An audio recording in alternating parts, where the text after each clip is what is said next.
जो लोग भगवान को नहीं मानते उनका क्या होता है? यानी नास्तिक लोगों को क्या भगवान सजा देता है? क्या वे इंसान कभी खुश नहीं रह सकते? देखिए, आमतौर पर लोग मुझसे यह पूछते हैं कि जो इंसान धार्मिक होता है, आस्तिक होता है, भगवान की पूजा पाठ करता है, गॉड बिलीवर होता है, वो अक्सर ज्यादा परेशान रहता है। और वहीं पर दूसरी तरफ ऐसे भी लोग हैं जो भगवान को नहीं मानते, केयरलेसली अपनी लाइफ जीते हैं, उन्हें भगवान पर कोई आस्था नहीं होती, वो नास्तिक होते हैं। अक्सर ऐसे लोग बेहतर जिंदगी कैसे जी लेते हैं? उनकी लाइफ में इतनी परेशानियां नहीं होती जितनी एक आस्तिक की लाइफ में परेशानियां होती हैं। ये इतना बड़ा भेद कैसा? और जिसमें कि रूस में 70% लोग भगवान पर विश्वास नहीं करते। उनके पॉइंट ऑफ व्यू से देखा जाए तो भगवान नाम की कोई चीज है ही नहीं, कोई ईश्वर नहीं है। और फलस्वरूप आप देख सकते हैं रूस कितना डेवलप है।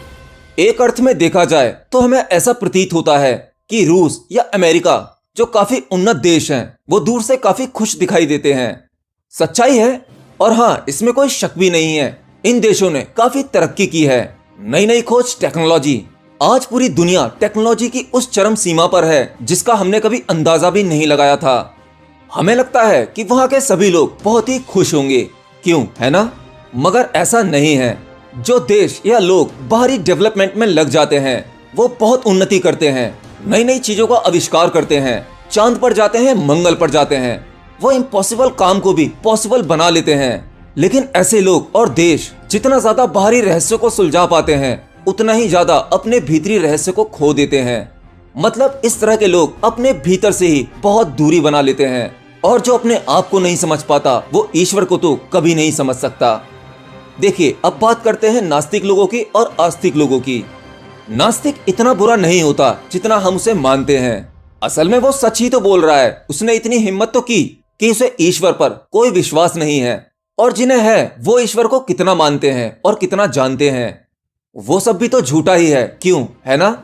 द्वंद्व तो आस्तिक लोगों के मन में भी रहता है, लेकिन बस वो लोग हिम्मत नहीं जुटा पाते। और हाँ, ईश्वर किसी को दंड नहीं देता। ये तो आपके अपने दिमाग का मैकेनिज्म है। आप जैसा करोगे वैसा आप भरोगे। और ना ही हमारा ईश्वर आस्तिक लोगों से प्यार और नास्तिक लोगों से नफरत करता है। हम सब और ये पृथ्वी बहुत छोटी सी घटना है, और ये ईश्वर बहुत बड़ी घटना। ये निराकार है। हमारी पृथ्वी इस ब्रह्मांड में अणु के बराबर भी नहीं, और हमारी तो कुछ भी औकात नहीं। हमारा सोलर सिस्टम, हमारा चंद्रमा, हमारा सूरज क्या कभी भेदभाव करता है नास्तिक और आस्तिक के बीच में? नहीं। हमारे इस सूरज और इस प्रकृति के मन में कभी कोई द्वंद्व नहीं होता।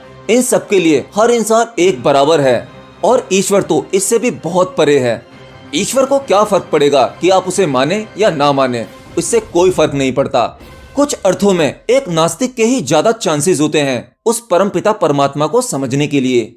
मैंने ऐसे भी बहुत सारे लोगों को देखा है जो ईश्वर पर विश्वास करते हैं, उन्हें मानते हैं। और जब मैंने उन्हें करीब से जाना तो मुझे लगा कि इनसे बेहतर तो वो लोग हैं जो ईश्वर पर विश्वास नहीं करते। ऐसी ईश्वर पर मान्यता रखने वाले लोग घंटी तो मंदिर में बजा रहे होते हैं, लेकिन वहीं दूसरी तरफ उनके दिमाग में उनके बाजार की घंटी बज रही होती है, उनके व्यापार, उनके बिजनेस की घंटी बज रही होती है। लोगों को दिखाने के लिए ध्यान उनका पूजा में होता है, बट असल में ध्यान उनका कहीं और ही होता है। पूजा भी ऐसे करते हैं कि चलो यार, ये एक ड्यूटी है, इसके फटाफट विधि विधान करके अपने ऑफिस की ओर निकलें, अपनी डेली लाइफ में बिजी हो जाएं। थोड़ा सा किताबों में से ज्ञान ले लेते हैं और बस वही ज्ञान दुनिया भर में चिपकाते रहते हैं। अब यहाँ पर एक चीज देखना, जो लोग ईश्वर को नहीं मानते, बस जी रहे हैं, अपनी जिंदगी जी रहे हैं। ऐसे में वो लोग जो ईश्वर को मानते हैं, वो उन्हें जीने नहीं देते। ईश्वर दोनों लोगों में कोई भेदभाव नहीं करता, लेकिन जो भगवान को मानने वाले होते हैं, वो ना मानने वाले लोगों को ज्ञान पढ़ा रहे होते हैं। और ज्ञान वो भी जो उन्होंने कहीं से सुन लिया या किताबों में से पढ़ लिया। असल में भगवान के बारे में वो खुद भी नहीं जानते, लेकिन बस उसे डराना शुरू कर देते हैं, धमकाना शुरू कर देते हैं, उसको भला बुरा कहने लगते हैं। इन सब बातों से उसके मन में और ज्यादा घृणा पैदा हो जाती है। वो ईश्वर से और दूर होने लगता है। आप जबरदस्ती इंसान को बाहरी रूप से कंट्रोल कर सकते हो, लेकिन भीतरी रूप से कभी भी कंट्रोल नहीं कर सकते। उसके मन को नहीं बदल सकते। अगर सच में आप किसी के मन को बदलना चाहते हैं, तो आपके अंदर वो शक्ति, वो क्षमता होनी चाहिए। आपके अंदर वो सच्चा ज्ञान होना चाहिए। एक सच्चे गुरु की वाइब्रेशन इतनी तीव्र होती है कि वो किसी नास्तिक को भी आस्तिक बना देता है। लेकिन आप वैसा बनने की कोशिश कभी मत करना। क्योंकि हम में से ज्यादातर लोग झूठे ज्ञानी हैं, झूठे आस्तिक हैं, झूठे धार्मिक हैं। हाल ही में मेरे पास में एक कमेंट आया था, उसका जवाब मैं वीडियो में देना चाहता था, तो मैंने उस कमेंट का रिप्लाई नहीं किया। और वो कमेंट था कि सर आप लगभग सभी धर्मों के बारे में बोलते हैं। आपने क्रिश्चियनिटी के बारे में भी बोला, महावीर बुद्धा के बारे में भी बोला, हिंदुज्म के बारे में भी बोलते हैं। आप लगभग सभी किताबों की बात करते हैं, लेकिन कभी कुरान के बारे में क्यों नहीं बोलते, अल्लाह के बारे में क्यों नहीं बोलते? हाँ, ये बात सच है। तो भाई इसका जवाब मैं आज आपको देना चाहता हूँ। देखिए, मैं किसी भी धर्म से कोई नफरत नहीं करता। इनफैक्ट सभी धर्मों में कुछ ना कुछ खोजता रहता हूँ, कोशिश करता हूँ जानने की कि ये सभी रास्ते किस तरफ जा रहे हैं। लेकिन मैं कुरान शरीफ के बारे में क्यों नहीं बोलता? तो भाई इसका एक बहुत बड़ा रीजन है। पहली बात, दुनिया की सभी किताबों में कुरान शरीफ एक ऐसी किताब है जिसमें कुछ भी बदलने की इजाजत किसी को भी नहीं है। अब चाहे वो इस्लाम धर्म का कितना भी बड़ा मौलवी क्यों ना हो, किताब में हेरफेर नहीं की जा सकती। उस ईश्वर ने मोहम्मद साहब के जरिए ये ज्ञान इस पृथ्वी पर उतारा। जैसा उतारा वैसा ही है और वैसा ही रहेगा, इसे कभी नहीं बदला जा सकता। और अगर मैं इसके बारे में कुछ बोलूंगा तो मेरी बुद्धि, मेरी जुबान कुछ ना कुछ बदल देगी अपने तर्क के हिसाब से, शायद आपको समझाने के हिसाब से उसमें बदलाव हो जाएंगे। दूसरी बात, कुरान शरीफ में लिखा ज्ञान अरबी भाषा में है और इस भाषा में लिखे हुए शब्दों को प्रोनाउंस करने के लिए सालों की प्रैक्टिस चाहिए। एंड एज ए हिंदू इसका सही प्रोनाउंसिएशन मैं नहीं कर सकता, और मेरे द्वारा किए गए एक गलत प्रोनाउंसिएशन से आप सोच भी नहीं सकते कि क्या हो सकता है। मुस्लिम कम्युनिटी से जुड़े कुछ तथाकथित ज्ञानी मेरे वीडियो के कमेंट बॉक्स में ऐसी ऐसी गालियां लिखेंगे जो शायद आप लोगों को भी हर्ट कर सकती हैं।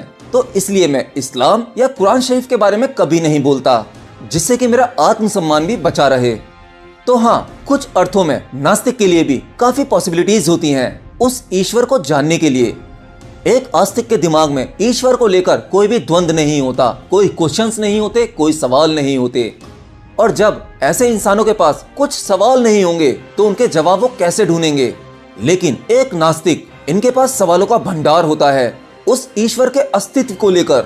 ये बाहरी रूप से बेशक कहते हो कि मुझे ईश्वर पर विश्वास नहीं है, लेकिन इनके भीतर द्वंद्व चलता रहता है। ये भीतर से खोज शुरू कर चुके होते हैं और एक ना एक दिन तो उनकी खोज जरूर सफल होती है। ये लोग कभी किताबी ज्ञान पर विश्वास नहीं करते, ये अपना ईश्वर खुद ही ढूंढते हैं। इनको होता है सेल्फ एक्सपीरियंस। बुद्धा, महावीर, सदगुरु, ओशो, उंगलीमाल, न जाने ऐसे कितने महापुरुष हुए जिन्होंने अपने ज्ञान को स्वयं ही अनुभव किया।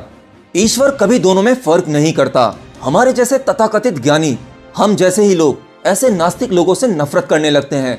हम इन्हें समाज से अलग मानने लगते हैं। असल में हम कभी इन्हें समझने की कोशिश ही नहीं करते। हो सके तो ऐसे लोगों के अंदर प्यास जगाइए, उस ईश्वर की प्यास। अपना फालतू का ज्ञान थोपने की कोशिश बिल्कुल मत करिए। बस यही कहना चाहता था। और हाँ, मेरे उस भाई को भी शायद जवाब मिल गया होगा जिसने पूछा था कि मैं मुस्लिम धर्म के बारे में क्यों नहीं बोलता, कुरान शरीफ के बारे में क्यों नहीं बोलता। तो आज का कोई टॉपिक खास नहीं था, लेकिन सवाल काफी इंटरेस्टिंग था। आई होप आप लोग सेटिस्फाई हुए होंगे। तो बस आज के लिए इतना ही, मिलता हूँ नेक्स्ट वीडियो में। Till then, bye bye.